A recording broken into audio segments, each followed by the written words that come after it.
اگلا سوال یہ ہے جی کہ ایک صاحب کا ایک اور سوال ہے کہ جب سے میں نے داڑھی رکھی ہے اور لوگوں کو دین کی دعوت دینے کا کام شروع کیا ہے، لوگ مجھے مولوی مولوی کہہ کر چھیڑتے ہیں، حتیٰ کہ ایک دوست نے تو یہاں تک کہہ دیا کہ حضرت یعقوب علیہ السلام نے جب بھیڑیوں سے پوچھا کہ کیا تم نے میرے یوسف کو کھایا ہے، تو انہوں نے جواباً عرض کیا کہ اللہ کی قسم ہم نے ایسا نہیں کیا، اور اگر ایسا کیا ہو تو اللہ تعالیٰ ہمیں 14ویں صدی کے علماء میں سے اٹھائے۔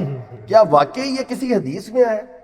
یہ کہانی ہے جو ہمارے سب کانٹیننٹ میں بڑے زور و شور سے چل رہی ہے، انڈیا، پاکستان، بنگلہ دیش میں۔ ہم بھی بچپن میں یہ چیز سنا کرتے تھے۔ آج میں نے سنی ہے ہاں اچھا، آج بھی سنی؟ نہیں، ہم تو بچپن سے لوگوں سے سن رہے ہیں یہ کہانی۔ وہ کہتے ہیں جی کہ حضرت یوسف علیہ السلام کے جو والد تھے یعقوب علیہ السلام، وہ باقاعدہ انہوں نے بھیڑیوں کو لین حاضر کیا، اور ایک ایک بھیڑیے نے قسمیں اٹھائیں کہ جی ہم نے آپ کا یوسف نہیں کھایا۔ اور حتیٰ کہ جب حضرت یعقوب علیہ السلام کو یقین نہیں آ رہا تھا تو انہوں نے کہا کہ ہم اپنے اوپر اتنی بڑی، کہتے ہیں ایڈی بڑی گال پانے ہیں کہ اگر ہم ہوں تو ہم اتنے برے ہوں کہ ہم 14ویں صدی کے علماء میں سے اٹھائے جائیں۔ اس میں ٹیکنیکلی کئی غلطیاں ہیں۔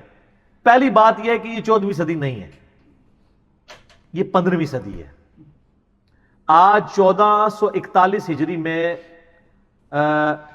5 اور 6 ربیع الاول کی یہ درمیانی رات شروع ہو چکی ہے مغرب کے بعد۔ اس کا مطلب یہ ہے کہ 1400 سال پورے ہو چکے ہیں۔ 15ویں صدی کے بھی 41 سال، 41واں سال ہے، یعنی آدھی صدی یہ بھی آلموسٹ ہے۔ تو یہ 14ویں صدی کے علماء نہیں، وہ 14 سے سمجھ رہے ہوتے ہیں 14ویں صدی۔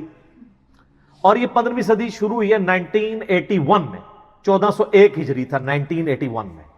1981 سے پہلے جو ہے 15ویں صدی ہے، جس میں ہمارے سارے بڑے بڑے بزرگ ہیں، اشلی تھانوی صاحب، احمد بریلوی صاحب، اور سارے بزرگ تو اس وقت ہیں۔ اور احمد بریلوی صاحب کو تو 14ویں صدی کا مجدد بھی کہتے ہیں نا، بریلوی، اور دیوبندی ان کو کہتے ہیں اشلی تھانوی صاحب کو۔ وہ 1340 ہجری میں فوت ہوئے ہیں، یعنی 14ویں صدی میں۔ 1300 پورے ہوئے اور 40 سال 14ویں صدی کے۔ تو میرا خیال ہے شاید انگریزوں کے دور میں جو علماء کا کردار تھا نا، تو عام آدمی اس سے متنفر ہو کے نا، اس نے یہ ایک علماء کو بدنام کرنے کے لیے ایک جھوٹی روایت گھڑی، یا ایک فرقے کے مولوی نے دوسرے کے بارے میں گھڑی ہوگی، پھر اس کے بھی اپنے گاٹے فٹ ہو گئی۔ تو یہ بالکل جھوٹ ہے، ایسی کوئی بات نہیں۔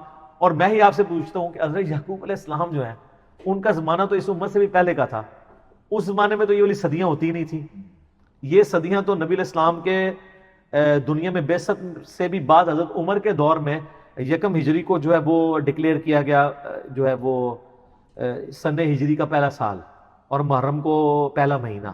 اس سے پہلے یہ صدیاں ایگزسٹ بھی نہیں کرتی تھی۔ تو اس سے پیچھے والی جو صدیاں ہیں وہ تو دوسری چل رہی ہیں، عیسوی بھی بلکہ نہیں تھی، وہ بھی قبل از مسیح چلتی ہے۔ تو اس وقت تو یہ چیزیں ہیں ہی نہیں تھی۔ تو جن لوگوں کو وہ کہہ رہے تھے 14ویں صدی کے علماء میں سے، تو وہ تو ہر لحاظ سے ہی جھوٹ بنتا ہے۔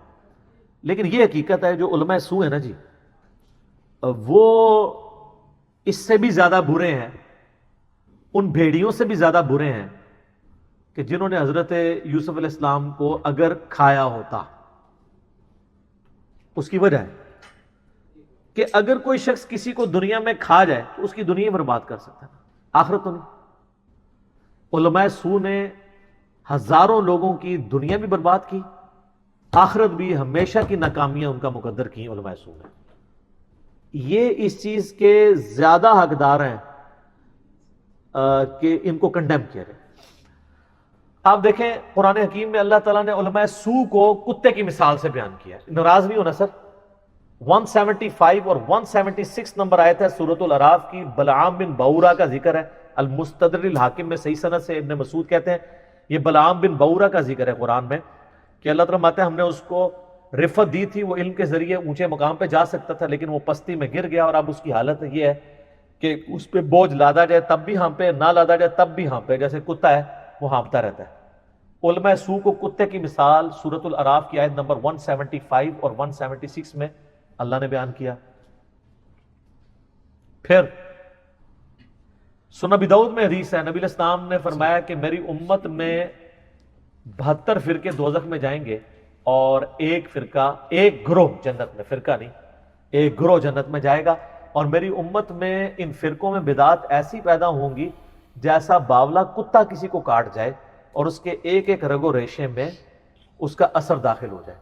نبی علیہ السلام نے علماء سو کو باولا کتا کہا ہے۔ ظاہر ہے کہ کسی کی آخرت برباد کرنا کاٹنے سے وہ یہ والا کتا تو نہیں ہے جو آپ کے گلی محلوں میں پھرتا ہے، جس کی ویکسین ہی نہیں سندھ میں اور لوگ مر رہے ہیں. وہ والا کتا ہے جو غلط چیزیں داخل کرتا ہے. وہ جو طارق جمیل صاحب نے بھی کہا نا کہ یہ جراثیم باہر سے انڈیا پاکستان سے جراثیم لے کے باہر کے ملکوں میں آتے ہیں، تو پھر ان سے پوچھا کہ آپ نے علماء کو جراثیم کہا؟ ان کا نہیں، میں نے علماء کو نہیں کہا. تو میری جب طارق جمیل صاحب سے ملاقات ہوئی، میں نے کہا جی علماء جراثیم نہیں ہے، لیکن یہ جو جراثیم لے کے آ رہے ہیں یہ جراثیم لگائے کس نے؟ علماء نے، فرقہ واریت کے. یہ تو نہیں ہوا کہ انڈیا پاکستان بنگلہ دیش کا کوئی بندہ کسی کھلاڑی سے امپریس ہو کے تو بدعقیدہ ہو جاتا ہے، کسی فٹ بال کے پلیئر کو ہاتھ لگا لیتا ہے تو اس کو جراثیم لگ جاتے ہیں، یا کرکٹ کے پلیئر کو چھو لیتا ہے تو اس کا عقیدہ خراب ہو جاتا ہے. انہی علماء کی وجہ سے عقیدہ خراب ہوتا ہے. تو یہی ہے نا. تو حدیث میں بھی ان کو کتے کی مثال بیان کیا گیا، حتیٰ کہ بخاری مسلم میں حدیث ہے، نبی علیہ السلام فرمایا میں نے اپنی امت کے واعظین کے بارے میں فرمایا میں نے ان کو اس حال میں دیکھا ہے کہ جیسے کولو کا گدھا ہوتا ہے، جیسے یہاں پہ کولو کا بیل ہوتا ہے نا پانی نکالنے کے لیے یا سٹے سے گندم کے دانے الگ کرنے کے لیے، اس طرح اپنی انتڑیوں کے گرد دوزخ میں نے چکر کاٹتے ہوئے دیکھا ہے. استغفر اللہ واتوب الیہ. اور وہ لوگ تھے کہ جو دنیا میں کہا کرتے تھے خود اس پہ عمل نہیں کیا کرتے تھے، اور پھر وہ ان سے اہل جنت پوچھیں گے کہ آپ کی باتیں سن کے تو ہم جنت میں پہنچ گئے ہیں، آپ دوزخ میں حضرت صاحب تسی کیتے سرکار؟ تو کہیں گے ہم آپ کو تو بتاتے تھے، خود اس پہ عمل نہیں کرتے تھے. اس لیے آپ دیکھ لیں ہمارے چاہے پولیٹیکل لیڈر ہوں، مذہبی لیڈر ہوں، ماشاءاللہ ان کی تقریریں سنیں تو لگتا ہے دنیا میں ان سے بڑا کوئی نیکوکار نہیں ہے، اور ان کے کرتوت دیکھیں. وہ اللہ نہیں پردہ رکھا ہوا قیامت والے دن، تو پھر وہ تو پردے کا دن تو نہیں ہے، جن کا کھلنا ہے ان کا تو کھل جانا ہے. اللہ تعالیٰ ہمارے گناہوں پہ قیامت والے دن پردہ فرمائے.